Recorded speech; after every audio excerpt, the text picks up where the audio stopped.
Thank you very much.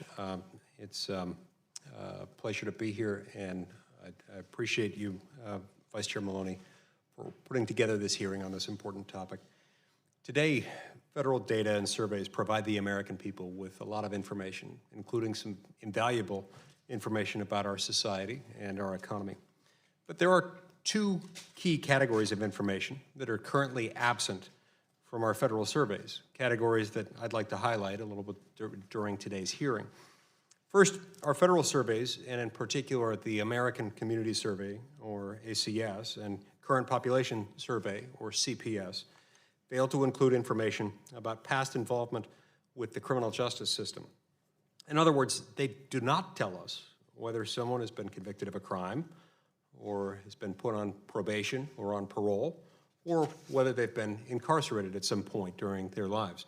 Such data would, I believe, be invaluable for understanding how much these experiences might serve as a barrier to employment. For example, it would help us answer questions like how many people out of the labor force because they have criminal records, and how does this vary in terms of geography, and in terms of the geographic makeup, the demographic makeup of any particular community. In our own research on prime-age men who are out of the workforce, the JEC's Social Capital Project has found that 1/3 of these men have been incarcerated. And there's further evidence to suggest that men who are not employed are much more likely to have a criminal record than men who are. Indeed, we ought to have a fuller picture of this often forgotten segment of our population and figure out what we might do to help them, or what we might be doing to hinder them, what impacts our laws might be having on them that we're not aware of or that we didn't intend.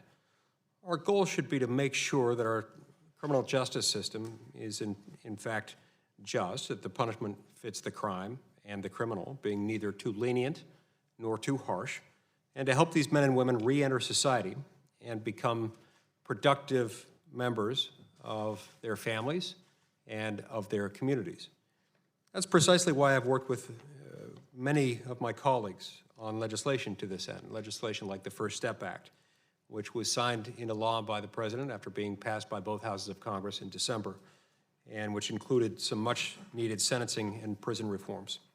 Having complete data on these topics in our federal surveys would only further assist us in accomplishing these goals, these same goals set out and identified and passed into law in the First Step Act. Second, our surveys include limited information on social capital and on what we call associational life, which is arguably the most important factor in understanding our nation's health and happiness. The current population survey has included a few questions on social capital and associational life since 2002. But there's still a whole lot of information that's lacking that we don't even seek. For instance, it provides little information on trust or confidence in our institutions, especially local ones. It does not track loneliness, happiness, or the availability of emotional support.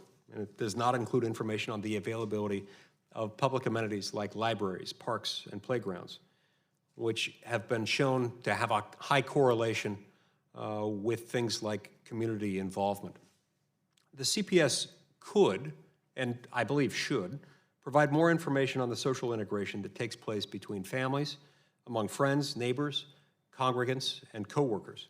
And it could provide important details on the ways that technology hinders and helps social integration and interaction. Furthermore, having more social capital information in these surveys would help all of us, simply because, as research shows, strong social capital is conducive to finding and getting work. Learning this information would provide some missing pieces to a puzzle, giving us a clearer picture of ways we can strengthen our economy and help our citizens be happy and productive members of their communities.